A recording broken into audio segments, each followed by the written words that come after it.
Welcome back to episode 22 of the CatchMark SportsNet podcast. I'm your host, Zach Zweigle, joined here by co-host and colleague Scott DeCamp and Brent Raeth. What up? Today we have a very special guest, jack of all trades.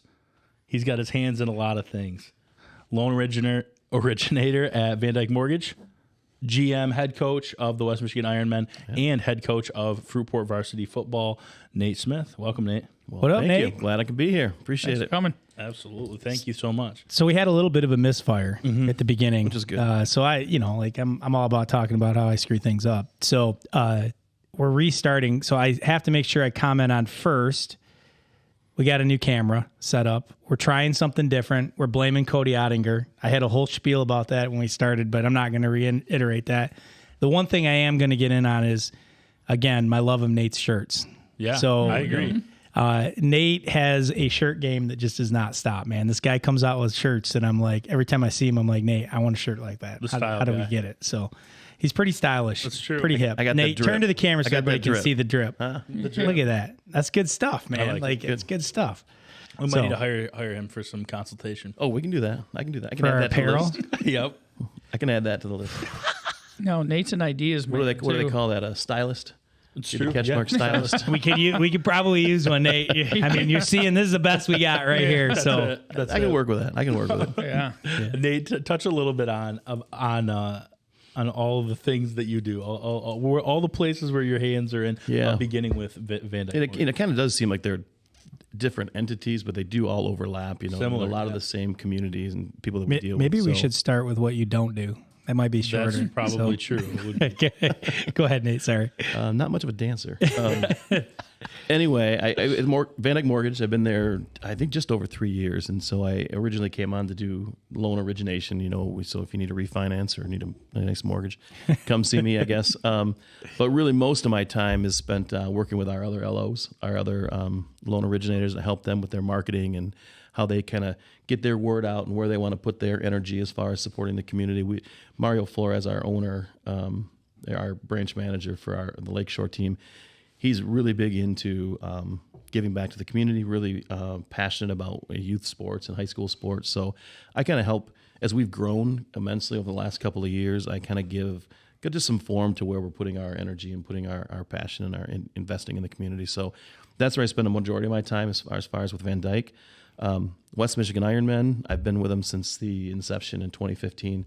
Kind of a friend introduced me to the original owner at the time, and kind of the conversation was getting into coaching and helping, build the team. But I was coaching high school football, offensive coordinating at the time, and it was like the indoor game is much different than the outdoor game. So the learning curve, I was like, I'm not so sure I'm ready to make that transition. So started on the general manager side, building the team, working with players and getting guys in and doing that kind of a thing. And so I stayed in that role. And then 3 years ago, I transitioned into being the head coach. And I love it. It's kind of, I don't want to say it's in my wheelhouse, but it's a little less learning as far as the X's and O's. And I mean, I've got that part, I don't want to say down, but, kind of made that transition as far as understanding that game. But the ins and outs of coaching, a lot of that transitions from what I'm passionate about. And I guess that's, being the head coach at Fruitport. I've been there for 4 years, excuse me.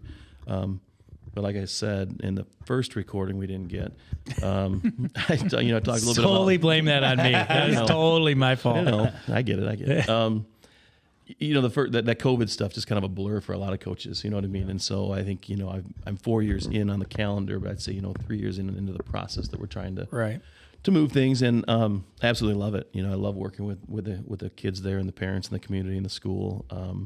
It's a great place. Got a lot of great history and tradition of football success, and so getting our guys back on that page and moving in the right direction. And culture is a real buzzword in sports, but it's so true. It's been there forever. Just I think in the last 10 years, people have given focus and articulate what that really is. And so changing the culture there has been a challenge, but it's been rewarding as I'll get out. So We had some good success there too. I mean, some good football teams, man. Like, oh yeah.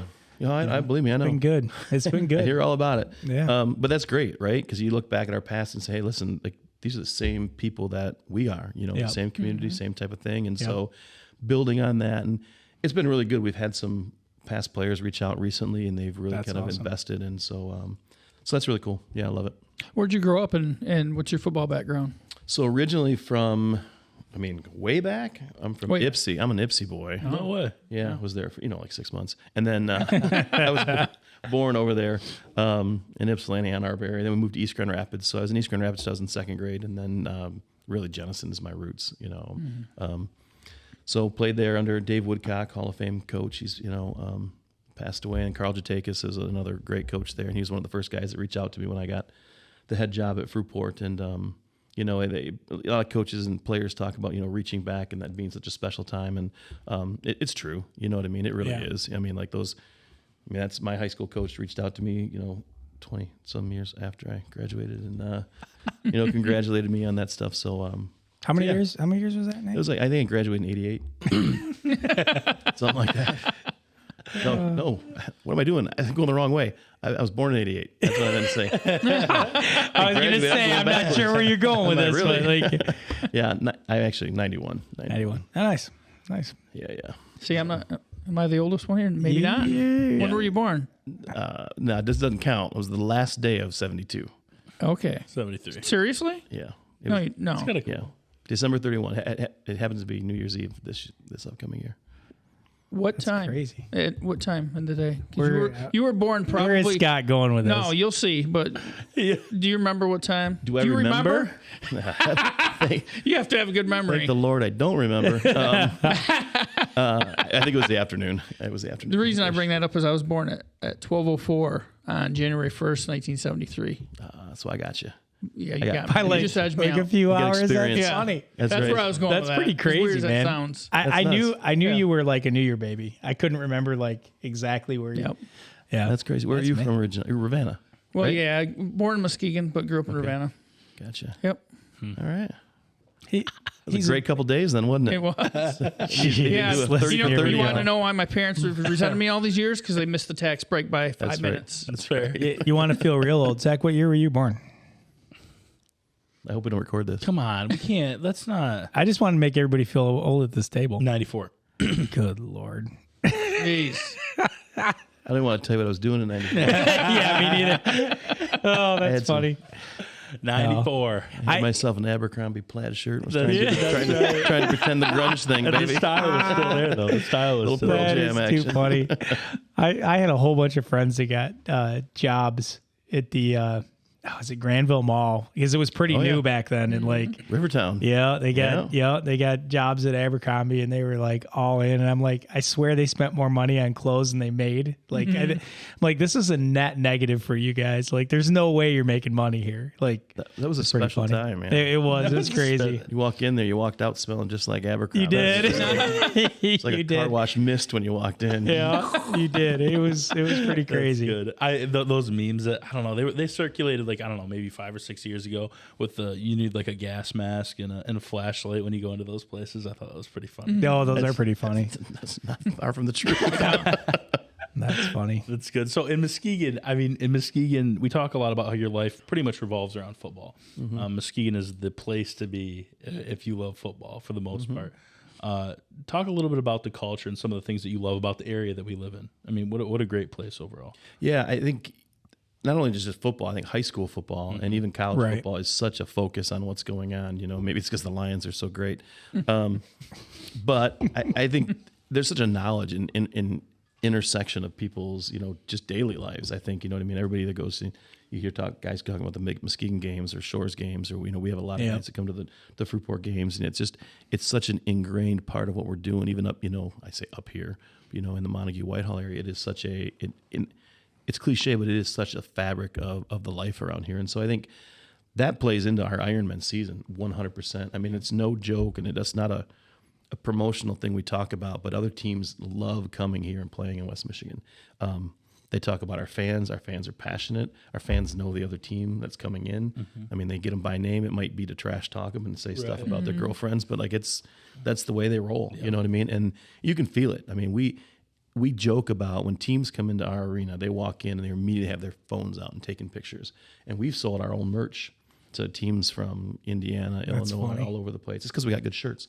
But Yeah, it is we got- true. it's the Iron swag. Yeah, the Iron swag. That's But good. I think that all it just feeds into the whole culture that we have, you know. And I think that it just, like you said, it comes from being such a football, a football community and a football area. And I think it's because everybody's got their own story, whether they played, had a brother that played, had friends that played. It's part of their high school memories. And so I think it's just, it's like walking into Abercrombie and smelling that cologne and going, man, I'm back. Yeah. 1994. I think Friday nights you walk in the field. So true story. Yesterday we were at the school putting some equipment away and doing some things, and the band was out there. The drum, not the whole band, but the drum was out there, and they had the metronome. Mm-hmm. And I was like, "Dang, is it Takes you football back, season doesn't already?" it? Yeah. It feels like in the summer when the band's out there getting ready, and it's just. And I think that's everybody in this area's got a connection to that, and I'm sure it's like that in other places in the country. But I think this Muskegon Lakeshore area is special that way. What a fitting name too for the Ironmen. With the blue collar nature of Muskegon. Obviously, it's Lumbertown, but you just got a lot. It's a blue collar mentality. Yeah, I think too. if you go historically, there was a huge iron companies and iron industry that was going on. There's a few buildings downtown on Western that got big iron up there, and that's where the name came from. At the time, the mayor suggested it. We had a little contest, and that's kind of what stuck. And so there is a throwback and honoring what this area's been built upon. So, yeah, Kind of interesting. So I'm going to put a shameless plug in for Nate and for the Ironmen. There is a online store if you want some of that swag and some of those cool shirts. So Yeah. definitely Shirts and hats. take a look at that and support local, Yeah. support what people are trying to do here. So Yeah, for Appreciate sure. that. For sure. Downtown Muskegon, where the Ironmen play, it's Mercy Health Arena right now. Maybe some changes going on there. Potentially, never know. I don't know. It's something that's super exciting, though. Just how much the downtown has developed over the last few years. Talk about those changes and how that may have impacted not only the Ironmen but other businesses in the area too. Yeah, it's if you haven't been downtown Muskegon, I mean, get there. Like, it is so different, and I think that's one of the really cool things about our Ironman games. Is I have a lot of friends that'll come in either from Grand Haven or Jenison, just different family and friends that'll come in and they're like, without a doubt, it's either, wow, I didn't understand the game was like that. That was really cool. And when did Muskegon turn into this? Right. There's different restaurants like right downtown now. There's the social district. So, I mean, they shut down the street and it's just like I don't want to say a party, but it's just like, it's a cool vibe downtown. You know what I mean? I think it's a great place for businesses. It's a great place to go down and hang out. And our games are very social. The way the arena's been redone, they've taken out a ton of seating. And so counterintuitively you go, that's not a wise thing to do, but it has been the best move they've ever done, because now there's tables, like this, where guys are standing around having a drink, hanging out, and it's such a social environment to watch the games that are going on. It's unique, you know what I mean? And I think that kind of mindset feeds out into, the businesses that are down there. Yeah. A lot of the businesses down there, and it might be this in other places, but I mean, they really want to work together. Oh, yeah. You've got, Legends is downtown. They're working with Dr. Rolms. They're working with Unruly. They're all working together to like, hey, we're building this thing up. And I think that's a really cool part, being the Ironman. I mean, we only have 6 games, home games, or 4 home games. It kind of varies, you know what I mean? But to be a part of that, kind of the renaissance and the rebirth of what's going on, it's awesome. You know what I mean? Like, and you feel that, Yeah. Our games get done, and then there's places to go, things to do. fans are down there and people. But every time I get, when did this happen to Muskegon? When did this go on? You know what I mean? I'm like, it's been brewing for a while. Yeah, you it know? definitely has. It's just in the Yeah. little last few years, especially, it's really blown up, at least in my opinion. It's So way we did a strategic planning thing at the Chamber of Commerce downtown, and a buddy of mine who runs our cybersecurity practice, Brian Cyber, was with us, and he hadn't been back to the area. He lives on the east side of the state in quite some time. And the first thing he said when he got out of his car was like, holy cow. He's like, when did this all happen? This isn't Muskegon downtown. And I was like, yeah, dude, it's been going now. And he was like blown away by what's down there and kind of what it looks like. And I can also say that when we bought the building that we're sitting in and recording this, like, we looked in Muskegon in the downtown area to try to find something, and man, it was expensive. Like, square footage was in the range of, if you're going to rent, was in the range of Grand Rapids area. And like, you could find buildings, but you're going to have to put a bunch in to fix them up. And they were not going for cheap. I mean, it's definitely turning around. So It's a cool place. You know, we hear a lot of people that are down there that say, man, this used to be the entrance to the mall, and this used to be the mall over here. Yeah, and really. I don't remember much of that. I mean, I remember coming, I've got a picture of me in 84 with a python around my waist. You know, I got my USA 84 shirt on and these really short shorts. And we came out here to see, you know, some of the exotic animals. But that's my only recollection of the mall, recollection, I guess, of the mall that's out here. But so many people talk about, Oh yeah, you can point to everything that went on down there. That old mall, the old GNL that was downtown. Yeah, the old there. GNL. I mean, the mall was crazy because I mean it wasn't super popular when it went in, as far as like they got rid of a lot of historic buildings. I think a lot of people would like to maybe reverse that. But the mall itself, I loved it. I spent tons of time in there, and like the way it just kind of connected some of those older buildings, and you know, the writing was on the wall. You know, like in the 90s though, that it just was. Yeah. Weren't getting enough foot traffic, and now malls all over the place are kind of failing. So a little bit of You know, you got the convention center, which bears the name Van Dyke Mortgage. Yep. How much of a game changer is that? For Van Dyke, Just it's been awesome. For yeah. I think it's been great for us, you know, because it fits exactly what we want to be about, giving opportunities to people. And so like we have seen all kinds of different, you know, things that are taking place down there. So that's been really cool. And just to have a foothold, like a hey, here's where we are, downtown, and to really be a part. So I don't like putting your flag down, you know what I mean? Like, hey, we're here and we're going to be here for the long haul. We're here for, you know, we're committed to this downtown renovation and committed to the people of Muskegon. And, yeah, it's awesome. I mean, it fit. I mean, when it first started becoming a conversation, you know, and Mario kind of pitched it to corporate, you know, at first a couple guys were like, are you nuts? You guys want to invest that much money? But Tom Van Dyke was like, yeah, we do. Like, it was like it was a blip on his radar. I mean, he was like, yes, this is what we want to be about. And part of that is because he came to some Ironman games. Right. And he's been there and was like, wow, this is electric. Yeah. And I think attaching yourself to an experience like that is what we want to be about, you know, not just, hey, here's $50 or $100 and thanks for the, you know, the popcorn or whatever you're doing, that kind of fundraising to support people that way, but to really attach ourselves to experiences. That's really what, you know, we want to be about, you know. So You were really talking cool. about your dancing skills a little bit earlier, and Oh yeah. I was at the Dancing with the Stars with the Van Dyke group a few weeks back, and kind of expect to see you trot out onto the stage there. Hold on. I expect to see Scott DeCamp trot out on the stage. I think we need to start that DeCamp for dancing. I mean, he's got a Twitter check. I mean, he's a blue I saw check, that right? yesterday. Like he's as famous as it gets around here. I think we know some people. We could maybe we should make that happen, Nate. I would like very that much. idea. I would very much like to see that. You're regretting you said something now, huh? I am. So we were talking about Mario again. We were talking This weekend. we were talking about. We happened to be with Scott this weekend, and he was talking about a banana hammock. I didn't know what that was. I guess he knows by experience. I want to see him. I want to see no him. one wants to see that. I want to see him 90s hip hop dance. Get him a little, you know, So what was kid play, little like, you know. So we were at the Lumberjacks game Saturday again with the Van Dyke group. Humpty dance? Yeah. With the Van Dyke group. What was it they were desperately doing? trying to Let's change the subject right now. The intermission. What was going on at the Lumberjacks game the other night? What would you call that? It was unique. There was like some intermission entertainment on the ice. Yeah, there was a drag show. So it's cool. Were they skating? No, I mean, kinda. I mean, they were on the ice in stiletto heels and. With no like rug or anything? Or No, did they there have was a rug. Oh, I was There going to was a say, rug. holy cow, that's But a the rug- recipe but for. the rug did move a little bit. It was It was interesting, huh? yeah. We were It talking was about good. some It was different good. possibilities of who we could trot out there during Yeah. the night. We can do that during halftime of the Ironman game, I think. I think That's Zach and Cody would look phenomenal. Bert and Ernie? Bert and Ernie would be Well, if pretty amazing. that's a complex process. You'd have to raise ticket prices because people are willing to pay that. to see We that. could do that. Zach, I love how you didn't fight it. You just leaned into it. It makes it's true. It makes it less fun and As more your, fun. as your potential stylist, I could really help you. You know what I mean? My wardrobe guy. Oh, that's pretty good.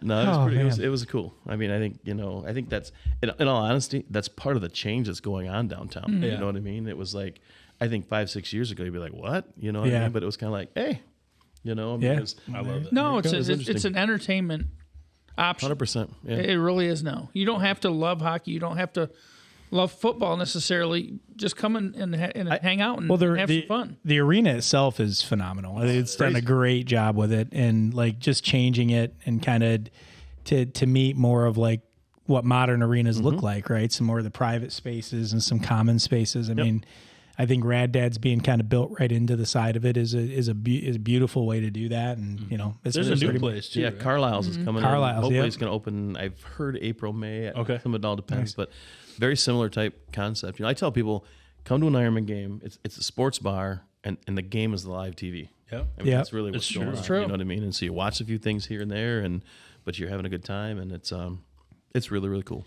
So first game. When's the first game? April 9. April 9. April 9 is Who do you game play? 1. We play the New Jersey Ballas. The Ballas? Ballas, How do you yeah. spell that? They are shot callers. Ballas. Don't give them any billboard material, Nate. I mean, okay. come on now. No, they've gone through a rebranding. They used to be the New Jersey Flight, a very quality team. They've been around for a long time. So Terry Foster's their head coach, and he's a Grand Valley guy. He's from this area. So he's been in the arena game for a long time, does a phenomenal job with the players there. So, so that's game 1 for us. And then the following week we play the Charlotte Thunder. So that's going to be a really big game for us. Only because like the last couple of years we've been undefeated. They were undefeated. We didn't get a chance to play. Oh, yeah. Logistically, I'll say that. Mario might tell you something different. So that'll be a really good game, quality game. They're very good team, very good organization, and so that'll be a good game. It's exciting. First 2 games. So who are some, let's start, local players that are on Ironman that people might recognize? Anybody? Yeah, I guess start with the guys that have been with us since from the jump. Alex Carter's our quarterback. He's been with us since the first year he took. There was a year he schedule wise wasn't able to play with us, but he's been with us since the beginning. He's from Western Michigan, originally from Kansas. But yeah, he does a great job for us. Just he's a leader on the field, 100%. He's played the indoor game quite a bit, so he's got a great understanding. Derek Vandenbosch from Orchard View, and he's been with us again since the very beginning. He's really the heart and soul of our defense. Yesterday we had a little scheduling conflict with some of our coaching staff, and Derek was able to step right in, for the 10 minutes, Coach him up. review. So yeah. I mean, he knows exactly what's going on. That's he's awesome.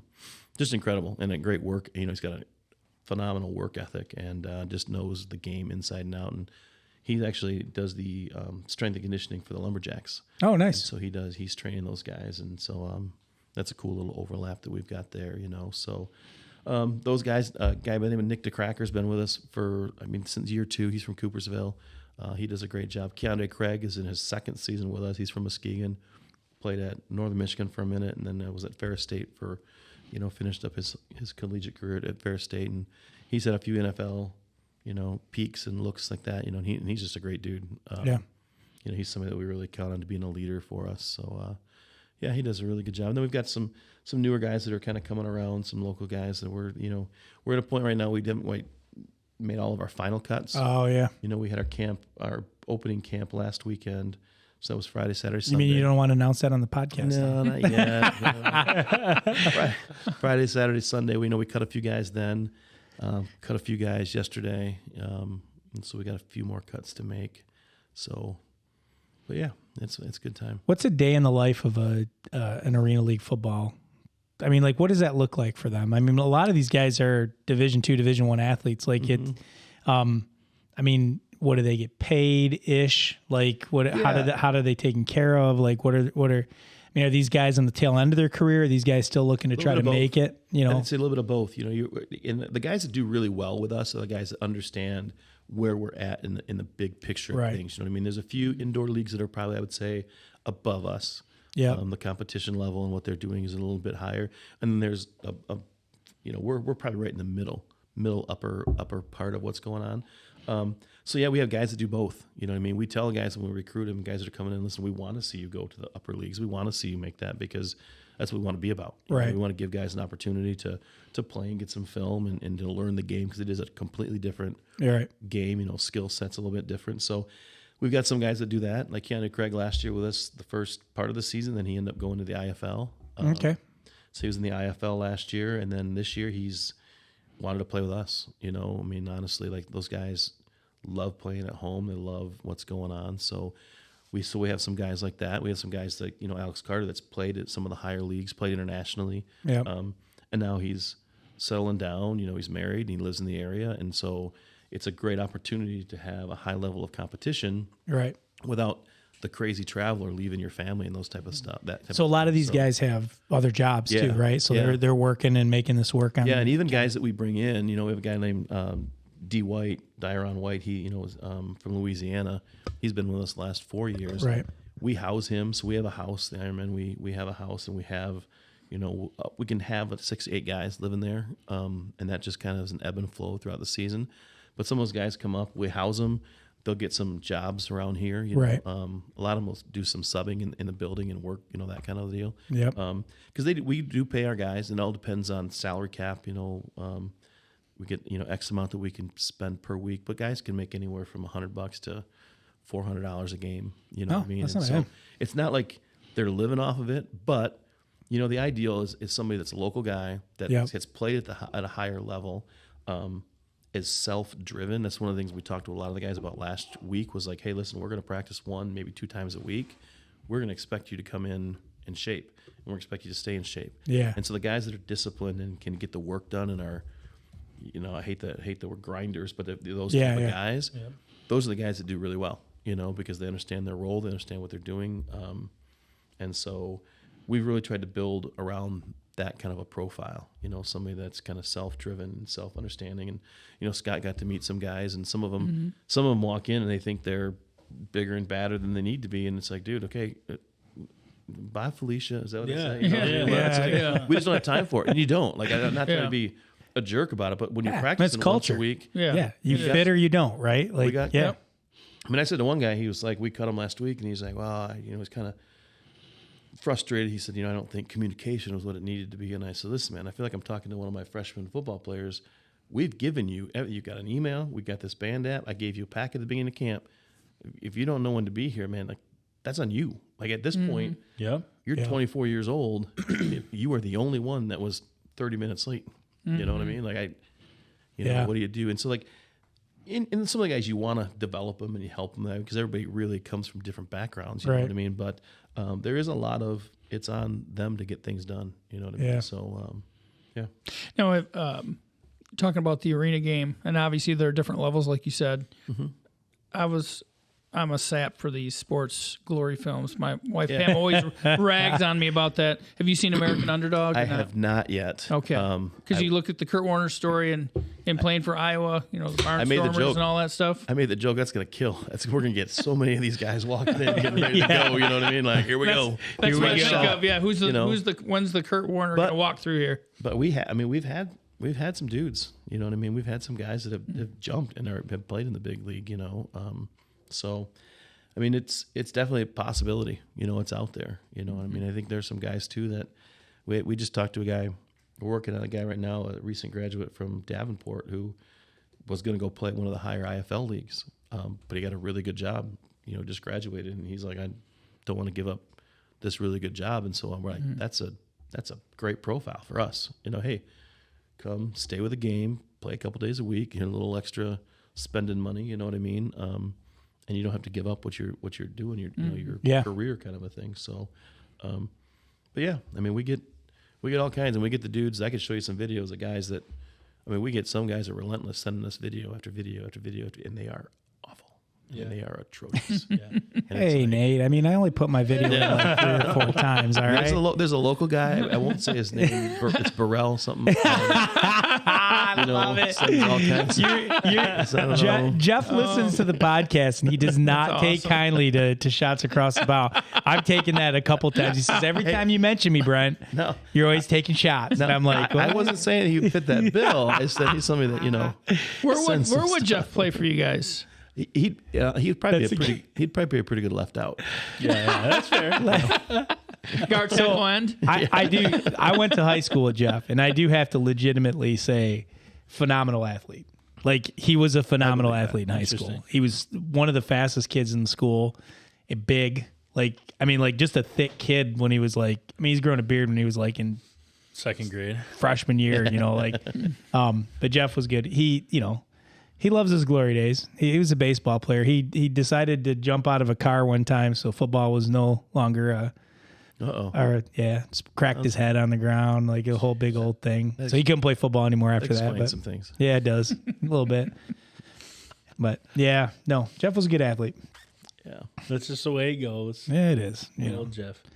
Can you share a little bit about the transition between coaching high school athletes and more arena football athletes, semi-pro? I mean, like, they're talented. Those are talented athletes, and the difference between like someone who's learning and still in the developmental stage versus somebody who's an adult, have a family, have a career, have whatever it is. Can I segue on that too, Zach? Like, I think one of the things we focus on here too a lot is like the difference between. I mean, you're seeing some high level athletes. I mean, like through the Ironmen. I mean, these guys are good.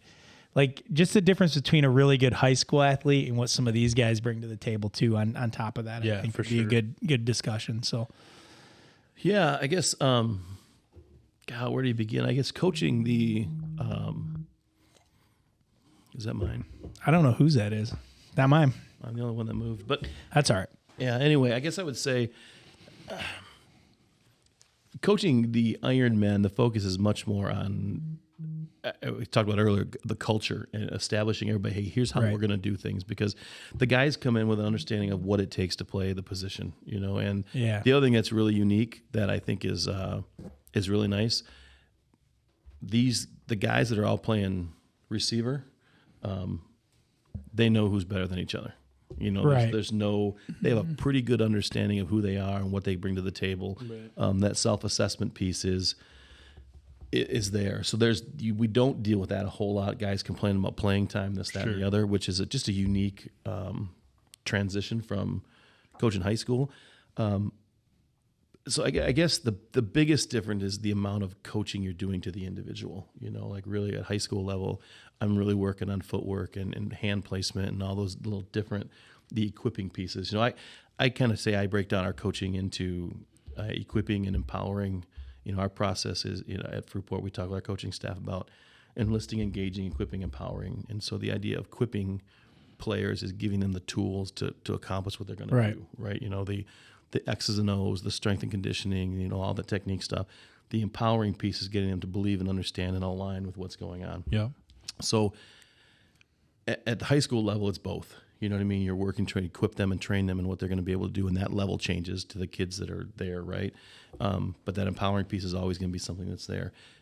I would say it's much more 70-30 at the arena level, that it's more about empowering, aligning with what's going on, managing some of the dynamic personalities. Right. Because you're talking about you really have 25 alpha males. Right. You know what I mean? Yeah.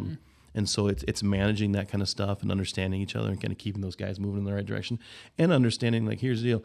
Alex Smith, I may sit there and I might say, hey, listen, I'm the OC and I'm going to say you're going to do this, that, and the other. He may have a better idea, and it's not a, who's right, who's wrong. It's really like, how do we allow these guys to be who they are, but not outside of the realm of what we're trying to do. Right.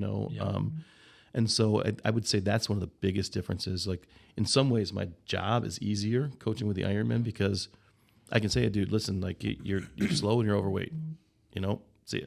I'm not going to say that to a kid. You know what I mean? Right. Because you're going to damage that empowering piece and then that development piece of them. Where, I mean, you don't do it, to a grown man just because you can, you know what I mean? But I think there's a little quicker to that point because it's a different expectation and level, because it's self-evaluation. They know. Yep. You know what I mean? Like, we've had guys come to tryouts. I mean, you talk about the Kurt Warner thing, referencing that a little bit. We have guys come to the tryouts and they'll bow out within 10 minutes. They're like, whoa, sweet Moses, the same for me. You know what I mean? Like, they know right away because they see the level of what's going on. And so, I mean, I think that's the biggest dynamic. My job, it's different because you really got to have a pulse of your players and a pulse of what's going on. And so some ways, you come to an Ironman practice, I guess if you watch me, I don't do a ton. You know what I mean? I mean, I'll work with, like I said, there's some guys, the indoor game is brand new, so you kind of are showing them a little bit. Things, Hey, here's the deal. Like, the wall's undefeated. You don't want to run into that thing. There's no sideline. You know what I mean? So you do some of those type of deals, but the reality is it's really just managing everybody and keeping everybody going in the right direction. I think Greg Popovich talked one time about having such a strong culture that those that don't fit in they know they need to step away.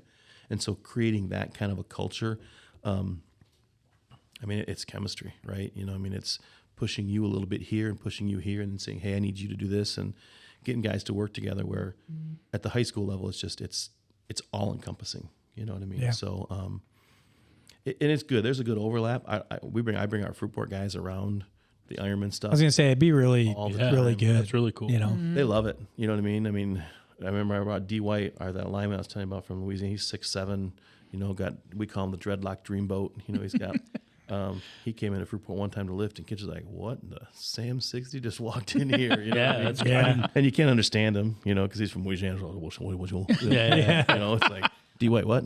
You know? Was there enough weight in the Fruitport weight room for a guy like that? We did okay. Do okay? We got some strong boys over there. Yeah, I know. I'm just. But yeah, so that overlap is different, but it is a mindset different. Like yesterday we had Ironmen stuff, and then like I said, we went to the school and I worked with some quarterbacks, and then we did some equipment, moving stuff around because we got a new school, and so like there is a level of I need to have a shift of where Right. we're at and what's going on, you know. So but it works. It works for me. So Nate, how do you balance it all? I mean, you got your hands on a lot of things. Like, I how got do an you? incredible wife. Yeah, that's You that'll know, do it. She does a good job, and I think I would really say this, and I think I think any coach that has the opportunity to do what they're doing, you got to have a wife that understands and knows that, like, hey, this is my deal. And I think, you know, she said to me one time, she said, I wish you didn't love what you were doing so much, you know, but I'm glad that you do. And it was the thing where she knows that, like, if I don't do some of these things, Right. there's an antsy part of me, you know what I mean? Like, we had a chance. We were in Europe. We were in Italy last month, and I missed the Fruitport guys. You know what I mean? I missed my kids too. You know, connecting with them. But even that, there's an overlap there. You know, some of my oldest son coaches with me. You know, and my younger son's been up in the box a few different times, and you know, like a lot of coaches, it's a family deal. You know what I mean? And so we talk about that stuff a lot, and it's just kind of who we are. And so I do miss those guys. You know what I mean? I miss the opportunity to give, and I think it's just it's part of who I am. You know what I mean? So yeah, I think the balance is a challenge. Like I have a few different discipline things that I do each week. You know, I have my Ironman stuff, my Fruitport stuff, my Van Dyke stuff, and I kind of, you know, make sure I try to make sure I'm on top of everything in each arena, but they're very similar. You know, my job description in each one is relatively simple. You know, developing people and putting things in the right direction and maybe us move where we're going to go. You know, with Van Dyke, it's along, you know, getting leadership direction, you know, from Mario and saying, okay, here's how we're going to achieve those things and make that stuff take place. And, you know, with the Ironman, I'm kind of defining where we're going to go, and same with Fruitport, you know what I mean? But, Yeah, you bring up Fruitport. A lot of exciting stuff going on there. New school. Potentially, is there turf coming in too? I hope so. They're tearing up the turf field right now. You know, so they're new should have a whole new turf, new track. All that stuff should be ready in July. So we're excited about that. New school building looks beautiful. It's phenomenal. It is really, really, really cool. Kids are excited about it. What's Fruitport's enrollment now? They're getting bigger. Yeah, we're getting bigger. Not too big. Come on, man, easy. No, I mean, I would say we're probably just shy 800 right now. We're that's decent size. 750 a while ago, but you know, it's growing, which is cool. It's exciting. Yeah. You seem like a good fit for the OK Blue Fruitport is. I mean, it's right that you're right in that sweet spot. How's that been? It's been good. You know what I mean? I love it. I mean, I love the fact that, like, the football competition is phenomenal. Yeah. You know what I mean? You know, I did when we were in the OK Black, obviously great football there, right? You know, I remember my first year we were playing against Shores, and it was senior night for Shores, and they had their senior numbers on the field. They had more numbers of seniors than we had guys on the sideline, you know? But I think that prepared us. You know what I mean? That level of competition prepared guys for that stuff. You know, they never backed down or anything, you know, and we're going against schools that are quite a bit bigger than we were, you know, and now, you know, you look across the field and you're seeing very similar things, you know what I mean? And so that's cool, but I don't think we sacrificed the level of competition. If anything, it's been incredible with Unity Christian and West Catholic, you know, and Spring Lake's had, you know, good program going the last several years, you know, and Allendale's always tough, and it's just, it's great. You know, I love where we're at as far as the OK Blue. It's a pretty impressive league, to be honest with you. It's fun. Some great football teams. Yeah. So It is good. Yeah, it definitely is. Brent kind of mentioned earlier the difference in skill level from like you hear high school kids, especially high school kids, talk a lot about how Sometimes high school parents. more often high school parents talk about how their kid might be able to play at the next level, or their kid might be able to, they have a shot. They have a shot. Talk about just even between the Ironmen and a high school football athlete. I know you touched on with your player from Louisiana there a little, like the difference. Yeah. But just explain to people that are listening like how incredibly different the two are. Yeah, it's when I'll tell you this through a story, I guess. When I first got to Fruitport, one of the things I wanted to do with our players is kind of expose them to other things that are going on out there. Yep. So like my boys had a chance to play at some different levels of high school and college football, and they wrestled, so there was an exposure to a lot of different athletes out there. Wrestling is a different community, you know what I mean? So like my oldest son, some of his best friends were kids from Granville, and he wrestled at Grand Haven. So it's kids from Granville and Rockford that in the summer they would do things together. So you're exposed to like what elite levels of competition are, you know what I mean?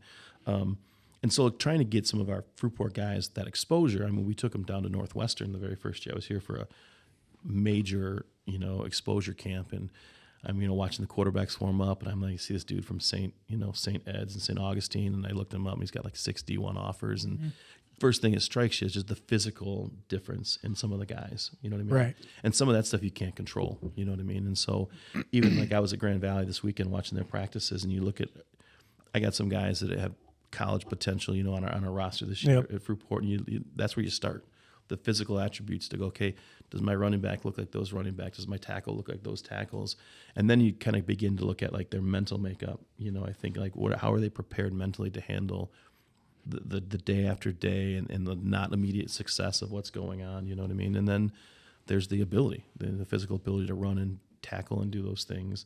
And then there's the academic piece, you know what I mean? That's obviously it all starts with that academic piece, but I think so when you look at that dynamic, you got some kids that may have D1 talent and the ability and do some stuff. They may not have the D1 body or the D1 head makeup. Attitude. You know what I mean? And that stuff is a huge, huge factor. It's like, I think sometimes I had somebody say to me one time, I had a chance to coach and work with Cameron Martinez when he was a freshman and a sophomore at Muskegon Catholic.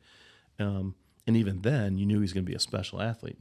One, he had the physical tools. He was great in the classroom. He was a leader. He was mentally tough. He had that entire makeup, and somebody said to me, don't you think so-and-so can be just like Cameron? And I said, you've never seen Cameron Monday through Friday. Yeah. Like, those are things that distinguish great athletes, important, you know what I mean? And so I think sometimes as parents, like, all you see is what happens on Friday night. Or you look at the stat line on Friday night, and you go, man, they're comparable. And you're like, you're right, you know what I mean? And so I think as a coach, sometimes it can be frustrating because you get parents that want their kids to do this, that, and the other. But being a parent myself, on the backside of that, because I'm an empty nester, my kids are all done, I kind of can see where they would get those ideas, you know what I mean? You try to frame kind of some of that stuff. So like I said, going back when like those kids I brought to Northwestern, and I joke about it, it's kind of a funny story. The one kid said, we're in the parking garage at the new indoor facility at Northwestern. And he says to me, Coach, where are we at? And I said, well, we're at Northwestern. We just got to get right over there and get registered. And he said, no, Coach, where are we? And I said, well, like it's Evanston. Like we're just north of Chicago. What do you mean? He's like, no, where are we? And he's looking around like he'd never been in a parking garage before. Like he had no idea what we were in. And one of the other guys like, yeah, what is this? And I'm like, where are we right now? My wife was with me and she's like, what have we gotten ourselves into? You know what I mean? Oh, that's funny. It's just exposure. You know what I mean? So like we try to get our kids to some different, we went to went to an Eastern Michigan game this past season, and we got down on the field. And I said to, one of our offensive tackles, I think you can play here. And he's like, these guys are big. And he's 6'5". You know what I mean? He's 6'5", almost 300 pounds. But just being there, you start to see kind of what's going on. Yeah, you know what I mean? And so, so I think that's unique. I think when you talk about speed, kids understand 4.4, 4.3, this, that, and the other.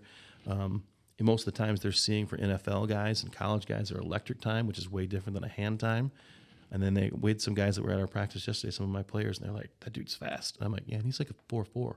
Like, he ain't that fast. And they're like, dang. I'm like, yeah, that's what that looks like. That's like what that speed really looks like.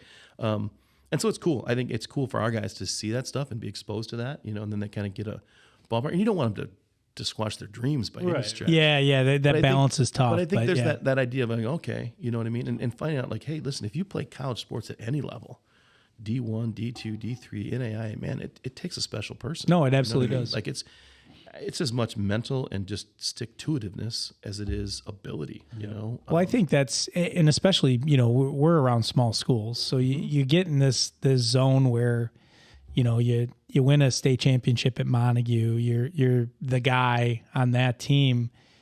It's hard to sometimes adjust to that, to like, okay, maybe you get a couple D2 offers and you go do D2. That's one of the things Drew Collins has been amazing at, is just how hard he works, right? Like, but there's a lot of kids that can't make that transition. They can't make the transition from just being the kid that was the guy to like, okay, there's 15 the guys here, and I have to now outwork all of them. Yeah, it's not enough to be, it's so hard because you can tell them, and they, I got it. And I got it. I'd say it's that 18 inches here. Yeah, understanding it here, but really getting it in your heart. Like you go, I get it, and you get there, you're like, whoa, you know what I mean? And so, that's why I say there's the physical piece, but that mental piece is so critical. You know what I mean? And understanding why you're going to do that stuff. Are you going to because you want to be the guy, or are you going to get this experience? Some of the things, we've had a few players that they're playing some D3 stuff, and one of the guys want to be a coach. He wants to coach. And I said, dude, you need to go. If you get a chance to go play. Because here's the deal.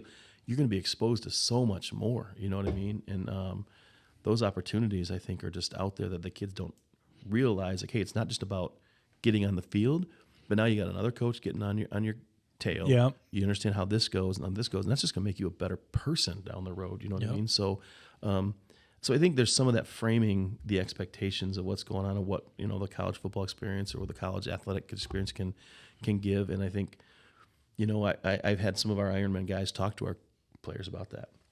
What it takes here and there and what it kind of looks like. And because they've got great stories. Some guys are 1 year in college and done. Some guys bounced all over the place, and some guys have gone D1 and transferred out and done different things. And so I think getting those, because all they see is Twitter, right? They see Twitter and Facebook. And and it's a crafted view of what they think that's what the process looks like. So get them exposed to different pathways and different way things roll. I guess that would be, a real benefit of doing what we do. No, and you said having sons who have played college football. You've got one. Is he still at Hope? He's still at Hope. He'll be graduating. I think he's got 1+ semester, so he'll be graduating next winter. But he just finished up playing for Coach Sturzma at Hope. Yeah. And where I'm going with that is you get a different perspective too. Also being the father, being a parent.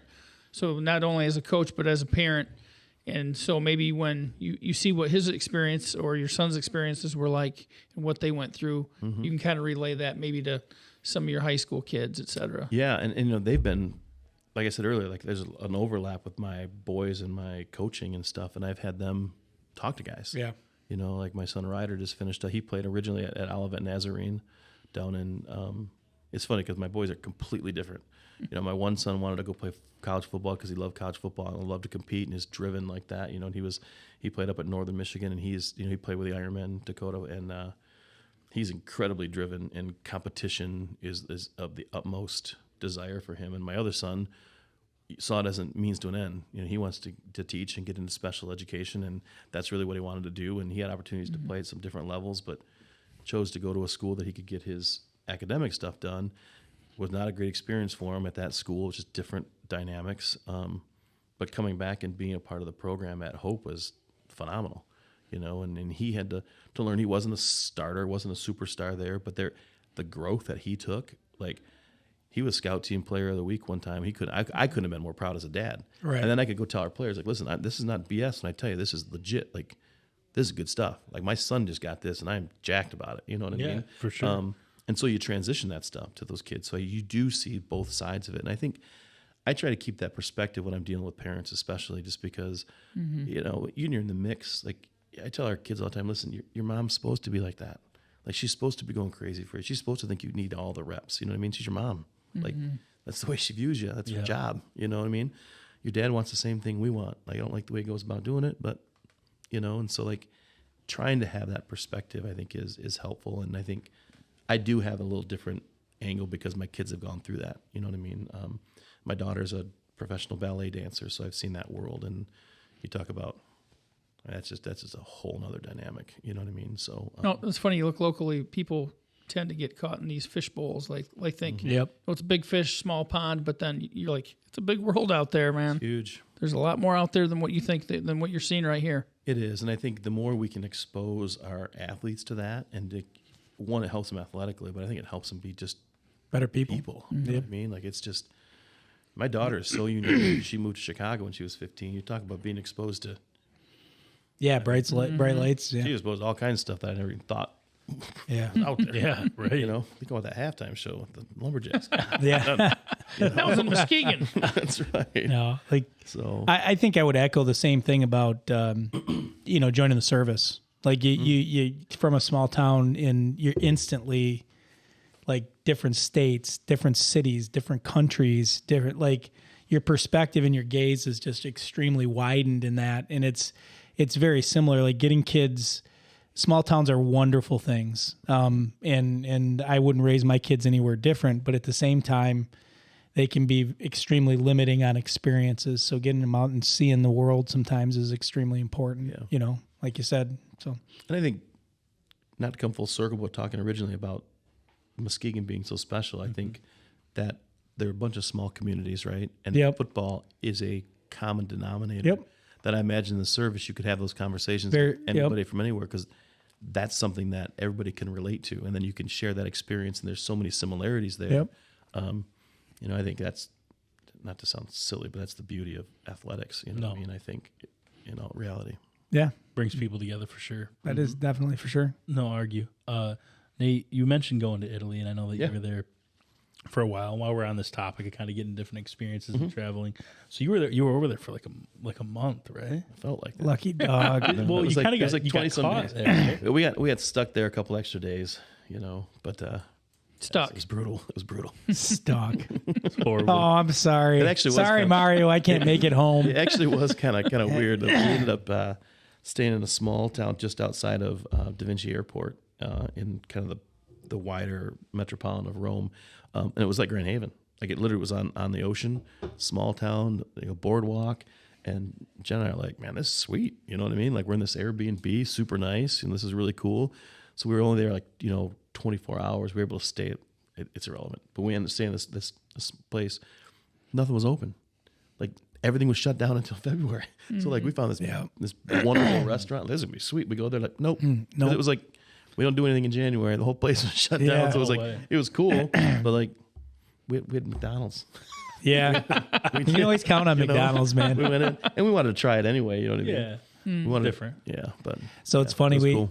the first place we moved off of Post, my wife Karen and I, when we were in Germany, was this really cool apartment in Wiesbaden, and we moved in, and on the left side of our apartment was a KFC, and on the right side of our apartment was a McDonald's. Well, needless to say, it wasn't good for me, but like, it's just funny. You move halfway across the world to get the two restaurants that you can get anywhere, you know. But no, it is funny how that works. So the hours are a little different in Europe too. Like they'll even here you're just used to things being open 24 hours or at least late at night. And I mean, they'll shut stuff down lunchtime sometimes. No rhyme or reason. Yeah. It's really funny. So Yeah, it was a really cool experience. It was I think it was life changing. You know what I mean? Just being over there, and I went to go visit.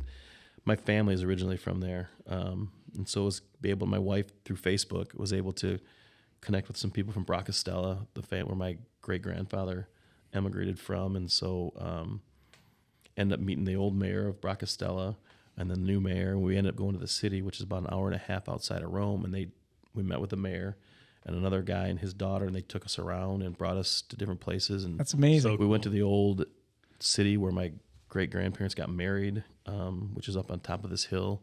I'm driving this little stick car. I'm like, what in the world is this? And he's flying around this mountain. I'm like, Jen's like, it's pretty. I'm like, are you kidding? I'm not seeing anything. It's on the road in front of me. Like, I'm not looking at squat. But, Yeah, that's funny. But it was cool. It was a really, really cool deal. Yeah. Cool experience. Might have to get over there. So Nate, other than the Ironmen, you do anything else in the spring? Coach anything else? I actually got pulled into coaching track.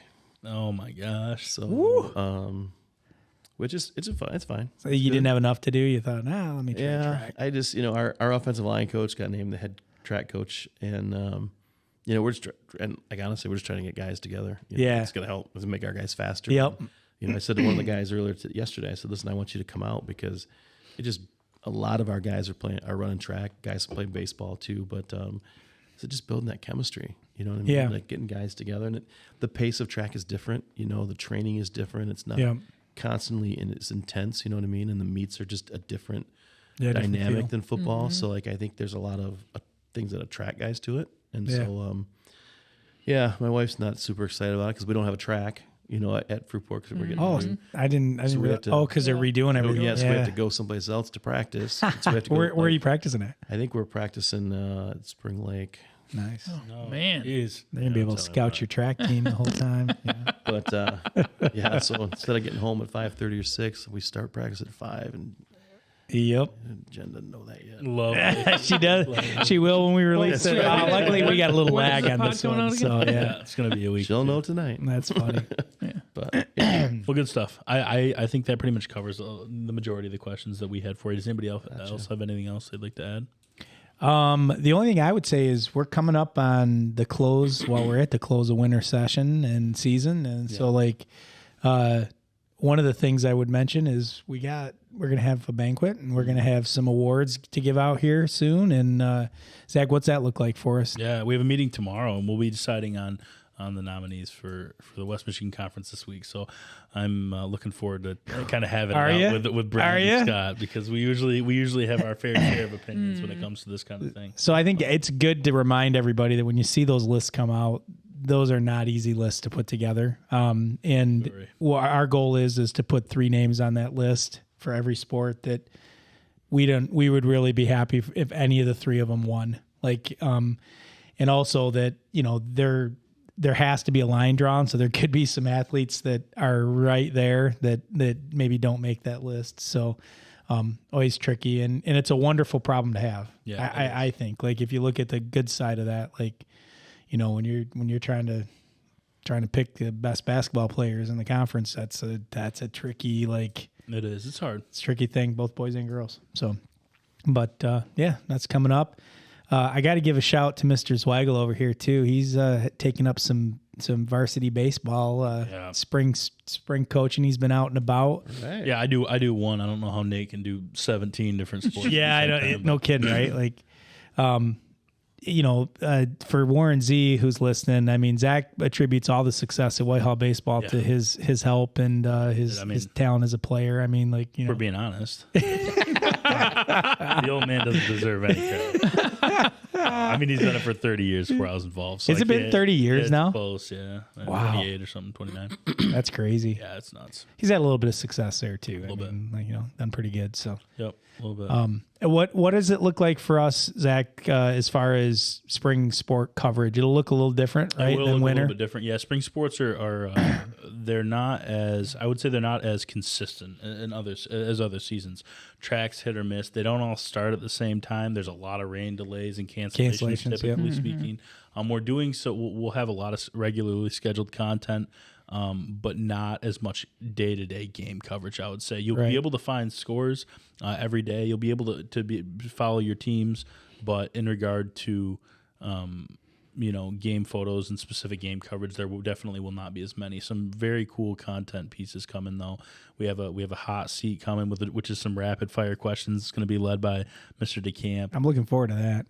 Super cool. We'll have profile of the week. We'll have a competition of the week. We will still select a key game, which will be fun. There's a bunch of stuff coming, so that'll be announced later on this week, and we'll get rolling next week with all of that. So super exciting. I think that for streams, we're just doing soccer, right? Yeah, just the girls soccer for now. We are going to ad hoc and attempt some different streams that we have not done before. Some baseball, some softball. That stuff's a little bit more challenging when you have such a big field. But there's going to be some experimenting in the spring for sure. Yeah, so be patient with us as we try some new things out, try to expand a little bit. We'll see how it goes. But absolutely. Thanks, Zach. Yeah, for sure. Good stuff. Cool. Huge thank you to Nate Smith for joining us today, and a huge thank you to Van Dyke Mortgage. We couldn't do any of this stuff without you guys. So we really appreciate Nate, Mario, and Van Dyke Mortgage, Shepherd and Shepherd Law, and North Grove Brewers as well for tagging in on different pieces of our content. We appreciate that. So without further ado, I think that's going to wrap us up. Thank you so much for joining us, and we'll see you guys next time. Thanks, Nate. All right, thanks, Nate.